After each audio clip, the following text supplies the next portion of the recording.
বসে মা ভাঙাতে মা কেমন করে মরে দেব মায়েদের সন্তানা চলে ধরে কাঁদিছে মরে দুইটি সোনা ওরে বাবা ঈদের পোশাক তুই খানা নামাজ পড়তে কান্দে বসে মা ভাঙাতে মা কেমন করে মরে দেব মায়েদের সন্তানা কেমন করে মরে দেব মায়েদের সন্তানা সুন্দরবে ইমাম হোসেন মা ফাতেমার হাত ধরে বলছে যে আমি জান কাল ঈদের দিনে আমার দুজনের নতুন পোশাক কিনে দিও আমরা দুই ভাই মিলে এই নতুন পোশাক পরে কালকে ঈদগাহে ঈদের নামাজ পড়তে যাব যদি আমরা দুজনে নতুন পোশাক পরে নামাজের সামনে যাই নামাজ অনেক খুশি হয়ে যাবে তারপরে কি ঘটবে সেই সম্পর্কে বিষয় লিখো ছুটে এসে হোসেন হাসান বলে ও আমি জানে কালকে ঈদের দিনে পরব দুজনে নতুন ওই ফিরহানে ঈদগাহে যাব নামাজ পড়িব এই মনের আরমানে দেখে দুজনকে নতুন পোশাকে দেখে দুজনকে খুশি হবে নানা জানে যখন ইমাম হোসেন মা ফাতেমার এই কথা বলল মা ফাতেমা মনে মনে ভাবছে যে আমি এক বেলা খেতে পাই আর এক বেলা না খেয়ে থাকি পেটে পাথর বেঁধে থাকি কিছু সময় আমার দুই সোনাকে কেমন করে আমি নতুন পোশাক কিনে দেবো তারপরে কি হচ্ছে শুনবে চলে আখি তলমালা আখি জলমালা করব কি আমি মা ফাতেমা বলছে কেমন করে খাই ফেলে দিল আমার রব্বানা কে বুঝিবে দুঃখী মায়ের বেদনা মা ফাতেমা বলছে কেমন করে খাই ফেলে দিল আমার রব্বানা কে বুঝিবে দুঃখী মায়ের বেদনা আঁচল ধরে কাঁদিছে মোর দুইটি সোনা কোথায় পাবো ঈদের পোশাক দুই খানা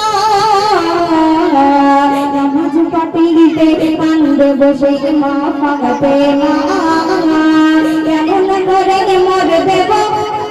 মায়েদের সন্তানা যখন মা ফাতেমা নামাজ পড়তে দিচ্ছে যখন আল্লাহ পাকের কাছে দুহাত তুলে ফরিয়াদ করছে যে আল্লাহ পাক আমি এক বেলা খেতে পাই আর এক বেলা খেতে পাই না আমার দুটো পোশাক কোথায় পাবো দুটো শোনার জন্য তখন আল্লাহ পাক জিবরিল আমিনকে ডেকে কি বলছে তাই সাইলেন্ট ছিল জিবরিল আমিন জানো কি তুমি আমার ফাতে মা গরিব হলে কারো কাছে হাত পাতবে না আল্লাহ পাক বলছে জিবরিল আমিন জানো কি তুমি আমার ফাতে মা গরিব হলে কারো কাছে হাত পাতবে না জান্নাত রানী চোখের পানি সইতে পারি না নিয়ে চলে যাও জান্নাত থেকে দুইটি জামা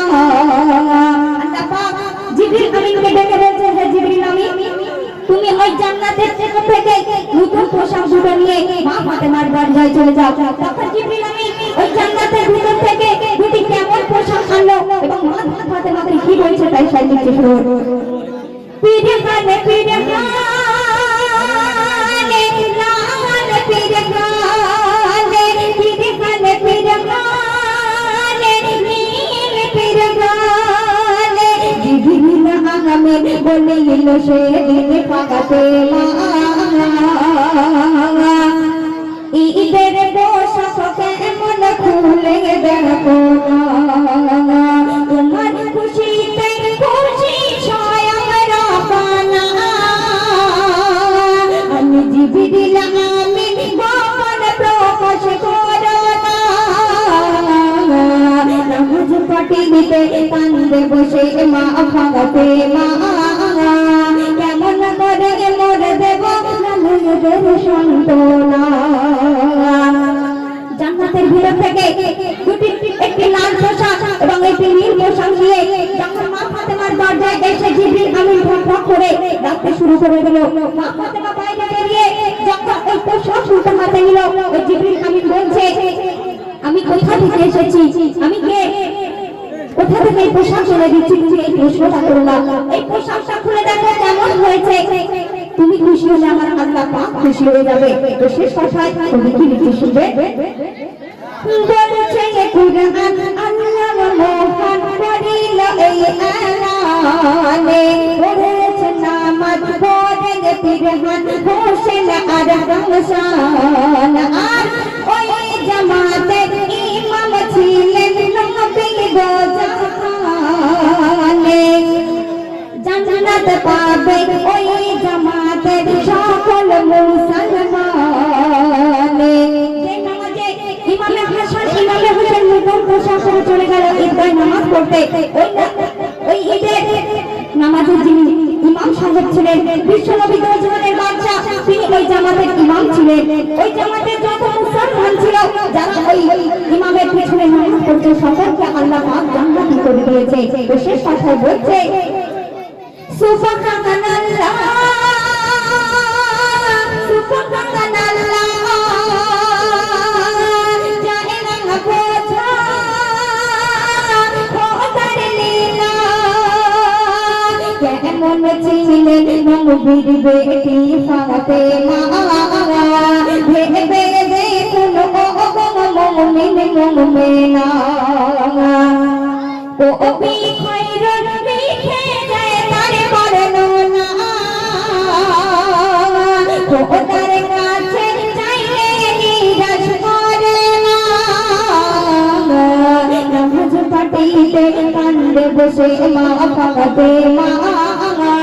কেমন করে মোর দেব নামের সন্তনা